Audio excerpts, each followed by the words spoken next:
Hi guys, welcome back to my another video info by Lakshman. చాలా మంది చూస్తారని ఎవరైతే లైక్ అండ్ సబ్స్క్రైబ్ చేసుకోవట్లేదు, so please try to make like and subscribe. సోది లేకుండా మనం అయితే వీడియోకి ఎంటర్ అయిపోయాం. సో వీడియోకి వెళ్ళే ముందు నాకు చిన్న రిక్వెస్ట్ ఏంటంటే, ఈ వీడియో డిస్క్రిప్షన్లో మా Telegram group link, WhatsApp group link and అలాగే నా ఇన్స్టాగ్రామ్ ఐడి కూడా పిన్ చేస్తున్నా. సో ఎవరైనా ఫాలో అవ్వకపోతే కనుక సో వెళ్ళైతే ఫాలో అవ్వండి. సో ఇన్స్పెక్టర్ ఆఫ్ పోస్ట్ సార్తో అయితే ఇంటర్వ్యూ అయితే ఉందని చెప్పిన కదా, సో అదైతే పోస్ట్ పోన్ అయిందనమాట. సో రేపు అయితే ఇంటర్వ్యూ అయితే తీసుకోబోతున్నాను. కుదిరితే రేపు ఈవినింగ్ ఆర్ ఎల్లుండి అయితే అప్లోడ్ చేయడానికి అయితే ట్రై చేస్తాను ఇంటర్వ్యూ అయితే. సో మంచిగా ఉంటుంది, మీరు అయితే అందరూ అయితే చూడండి. సో ఈ వీడియోలో మనం ఏం డిస్కస్ చేయబోతున్నాం అంటే, సో గైస్ అందరికీ తెలుసు మనకి పోస్టల్ జీడీఎస్ 2025 నోటిఫికేషన్ మనకి 21,000 పై వేకెన్సీస్తో మనకి నోటిఫికేషన్ రిలీజ్ కావడం జరిగింది. కేవలం 10th క్లాస్ బేస్డ్ మీద అయితే జాబ్స్ అయితే ఇవ్వబోతున్నారు. ఎలాంటి అయితే ఎగ్జామ్ లేకుండా మనకి 10th క్లాస్లో వచ్చినటువంటి మార్క్స్ ఆధారంగా అయితే మనకైతే జాబ్స్ అయితే ఇవ్వబోతున్నారు. సో కాబట్టి ఇందులో మనం 2 టాపిక్స్ మీద డిస్కస్ చేయబోతున్నాం. అదేంటంటే మనకి postal GDS first merit list ఎప్పుడు మనకైతే ఒక అఫిషియల్ అప్డేట్ అయితే రావడం జరిగింది. సో ఆ అప్డేట్ వచ్చేసి మనకి ఎండింగ్లో అయితే చెప్తాను, వీడియో ఎండింగ్లో మన ఫస్ట్ మెరిట్ లిస్ట్ ఎప్పుడు అనేది.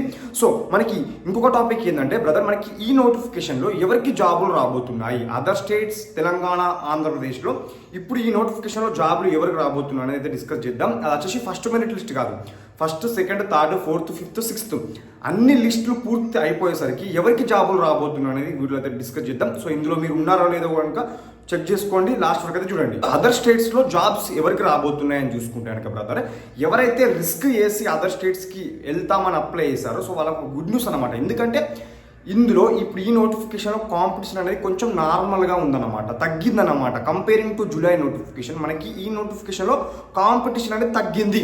ఇది 100% నిజం. అది తెలంగాణలో కానివ్వండి, ఆంధ్రాలో కానివ్వండి, అదర్ స్టేట్స్లో కానివ్వండి. సో ఎందుకు తగ్గిందంటే అప్పుడున్నంత హైప్ ఇప్పుడు వచ్చేసి హైప్ అయితే లేదన్నమాట. ఎందుకు హైప్ లేదంటే అప్పుడు వచ్చేసి వేకెన్సీస్ 40,000 ప్లస్, ఇప్పుడు వచ్చేసి కేవలం 20,000 కాబట్టి.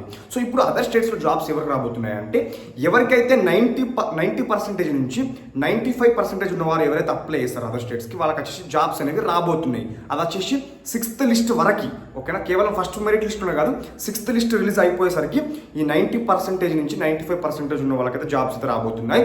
అండ్ ఏజ్ కూడా చాలా ఎక్కువ ఉండాల్సిన అక్కర్లేదు, నార్మల్గా ఉన్నా కూడా ఏర్పడుతుంది. ఎందుకంటే కంపేరింగ్ టు తెలంగాణ, ఆంధ్ర, మనకు అదర్ స్టేట్స్లో వచ్చేసి పర్సంటేజ్ నార్మల్ ఉంది, కట్ ఆఫ్, అండ్ ఏజ్ కూడా నార్మల్ ఉంది కాబట్టి సో వీళ్ళకైతే రాబోతున్నాయి. అండ్ ఇందులో కూడా ఇంకా ఖచ్చితంగా ఎవరికి రాబోతున్నాయని చెప్పగలుగుతా అంటే, ఎవరైతే 90% నుంచి 95% ఉండి ఎస్సీ, ఎస్టీ, ఈడబ్ల్యూఎస్ వాళ్ళు ఎవరైతే ఉన్నారో వీళ్ళకైతే జాబ్స్ వచ్చేసి ఖచ్చితంగా రాబోతున్నాయి 6th లిస్ట్ రిలీజ్ అయిపోయేసరికి. ఎందుకంటే comparing to other category UR, OBC compare చేసుకుంటాం మనకి ఎస్సీ, ఎస్టీ, ఈడబ్ల్యూఎస్లో చాలా కాంపిటీషన్ అనేది తక్కువ ఉంది. ఇప్పుడు ఆంధ్రాలో, తెలంగాణలో జాబ్స్ ఎవరికి రాబోతున్నాయని చూసుకుంటాను బ్రదర్, మనకు వచ్చేసి తెలంగాణకు వచ్చేసి కేవలం 500 వేకెన్సీస్ మాత్రమే రిలీజ్ కావడం జరిగింది. బట్ కంపేరింగ్ టు తెలంగాణ, ఆంధ్రాకి వచ్చేసి డబుల్ వేకెన్సీస్, ఓకేనా, డబుల్ కన్నా హై అనమాట. మనకి అరౌండ్ 1200 వేకెన్సీస్తో అయితే మనకైతే నోటిఫికేషన్ రిలీజ్ కావడం జరిగింది. సో ఆంధ్రాలో జాబ్స్ రావడానికి అయితే చాలా ఛాన్సెస్ ఉన్నాయి చాలా మందికి అయితే, ఎందుకంటే వేకెన్సీస్ అనేటివి చాలా బాగున్నాయి కాబట్టి.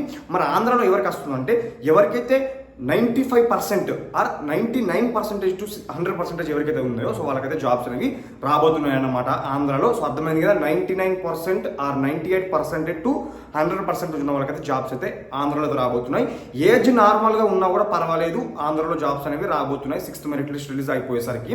బట్ కంపేరింగ్ టు ఆంధ్ర, మన తెలంగాణలో వచ్చేసి కట్ ఆఫ్ హై ఉంది అండ్ ఏజ్ కట్ ఆఫ్ కూడా హై ఉందన్నమాట. ఎవరికైతే తెలంగాణలో జాబ్స్ రాబోతున్నాయి అంటే 6th మెరిట్ లిస్ట్ రిలీజ్ అయిపోయేసరికి 95% నుంచి 100% ఎవరికైతే ఉండి ఏజ్ వచ్చేసి 22, 23, 24 ఎవరికైతే ఏజ్ ఉంటుందో వాళ్ళకి వచ్చేసి తెలంగాణలో వచ్చేసి జాబ్స్ అనేవి రాబోతున్నాయి అన్నమాట. సో ఇది ఒకసారి గుర్తుపెట్టుకోండి. బట్ తెలంగాణలో, ఆంధ్రాలో ఎవరికి ఏజ్ కట్ ఆఫ్ తక్కువ ఉందంటే ఎస్సీ, ఎస్టీ, ఈడబ్ల్యూఎస్ వాళ్ళకి వచ్చేసి నార్మల్ కట్ ఆఫ్ ఉందన్నమాట. ఎందులో ఏజ్లో 19 ఏజ్, 20 ఏజ్, 21 ఏజ్ కూడా జాబ్ రావడం జరుగుతుంది. బట్ యూఆర్, ఓబీసీలో మాత్రం 22, 23, 24 ఉన్న వాళ్ళకే మనకు వచ్చేసి జాబ్స్ అనేవి రాబోతున్నాయి అన్నమాట. మరి ఫస్ట్ మెరిట్ లిస్ట్ ఎప్పుడు, ఈ పోస్టల్ జీడీఎస్ 2025 నోటిఫికేషన్ యొక్క first merit list Telangana, Andhra Pradesh and all other states యొక్క ఫస్ట్ మెరిట్ లిస్ట్ ఎప్పుడు అని చూసుకుంటాను బ్రదర్, మనకి యాక్చువల్గా నోటిఫికేషన్ వచ్చేసి January 29th రోజు రిలీజ్ అవ్వాల్సింది. బట్ 10 days లేట్ అయ్యి మనకి February 10th రోజు అయితే రిలీజ్ కావడం జరిగింది. ఈ ఇంపాక్ట్, ఈ 10 days అనేది ఎక్కడ ఇంపాక్ట్ చూపిస్తుంది అంటే మెరిట్ లిస్ట్స్ రిలీజ్ చేయడంలో ఇంపాక్ట్ చూపిస్తుంది. ఎందుకంటే మనకి జూలైలో మళ్ళీ నోటిఫికేషన్ రిలీజ్ చేయాలి కాబట్టి, సో వీలైనంత ఒక 5 to 6 మెరిట్ లిస్ట్ రిలీజ్ చేయాలి కాబట్టి, సో మనకి జూలైలో చూసారు కదా మీకు 6 మెరిట్ లిస్ట్ రిలీజ్ కావడం జరిగింది. ఇప్పుడు ఈ నోటిఫికేషన్లో కూడా ఖచ్చితంగా 6 మెరిట్ లిస్ట్ రిలీజ్ చేయాలి కాబట్టి, బట్ మనకి ఏంటంటే 10 days నోటిఫికేషన్ లేట్ అయింది కాబట్టి ఈ 10 days కవర్ చేయాలి. కాబట్టి వీళ్ళు డిపార్ట్మెంట్ వాళ్ళు ఏం ఆలోచిస్తున్నారంటే వీలైనంత ఫాస్ట్గా వీలైనంత త్వరగా మనకు వచ్చేసి ఫస్ట్ మెరిట్ లిస్ట్ అయితే రిలీజ్ చేయాలి అని అంటే అనుకుంటున్నారని అయితే మనకైతే డిపార్ట్మెంట్ నుంచి అయితే ఒక ఇన్ఫర్మేషన్ అయితే రావడం జరిగింది. సో మరి ఈ వీలైనంత ఫాస్ట్గా వాళ్ళు ఫస్ట్ మెరిట్ లిస్ట్ రిలీజ్ చేయాలి అని అనుకుంటున్నారు కాబట్టి సో నాకున్న అంచనా ప్రకారం ఏంటంటే మనకి ఇప్పుడు ఈ పోస్టల్ GDS 2025 నోటిఫికేషన్ యొక్క అప్లికేషన్ ప్రాసెస్ వచ్చేసి మనకి టోటల్ ప్రాసెస్ వచ్చేసి మనకి ఎడిట్ ఆప్షన్ వచ్చేసి March 8th రోజైతే ఎండ్ అవ్వబోతుంది. March 8th మనకు వచ్చేసి ఈ నోటిఫికేషన్ ప్రాసెస్ అనేది కంప్లీట్ అవ్వబోతుంది. కాబట్టి నాకున్న అంచనా ప్రకారం ఏంటంటే March 8th అయిపోయిన తర్వాత వితిన్ 1 week నుంచి 10 daysలో మనకు వచ్చేసి ఫస్ట్ మెరిట్ లిస్ట్ అయితే రిలీజ్ చేయబోతున్నారు అన్నమాట. సో ఈ 1 week 10 days అనేది చాలా ఎక్కువ కాదండి. ఎందుకంటే మనకి లాస్ట్ నోటిఫికేషన్లో చూసుకుంటే కనుక ఫస్ట్ మెరిట్ లిస్ట్ రిలీజ్ చేయడానికి వాళ్ళు 18 days అయితే టైం తీసుకున్నారు. కాబట్టి ఇప్పుడు అంత టైం కాకుండా కేవలం 1 week to 10 daysలో వచ్చేసి ఈ నోటిఫికేషన్ యొక్క ఫస్ట్ మెరిట్ లిస్ట్ అయితే రిలీజ్ చేయాలని అయితే అనుకుంటున్నారు. ఇది గైస్ మరి వీడియో. సో మీకు ఇంకేమైనా డౌట్స్ ఉంటే కనుక కింద కమెంట్ చేసే ప్రయత్నం చేయండి. అండ్ అలాగే ఈ వీడియో డిస్క్రిప్షన్లో చెప్పిన కదా మన Telegram group link, WhatsApp group link and అలాగే నా ఇన్స్టాగ్రామ్ ఐడి కూడా పిన్ చేసిన. సో ఎవరైనా ఫాలో అవ్వకపోతే కనుక ఫాలో అవ్వండి. అండ్ ఈ వీడియోకి ఇంకెవరైనా లైక్ చేయకపోతే లైక్ చేసి మన ఛానల్ ఎవరికైతే కొత్త అయితే కనుక సబ్స్క్రైబ్ చేసి సో బెల్ ఐకాన్ అయితే ఆల్ అయితే పెట్టుకోండి. సో ఇది గైస్ మరి వీడియో. సో మరొక మంచి వీడియోతో సో మరొక మంచి అప్డేట్తో ముందు అంత టేక్ కేర్. Good bye.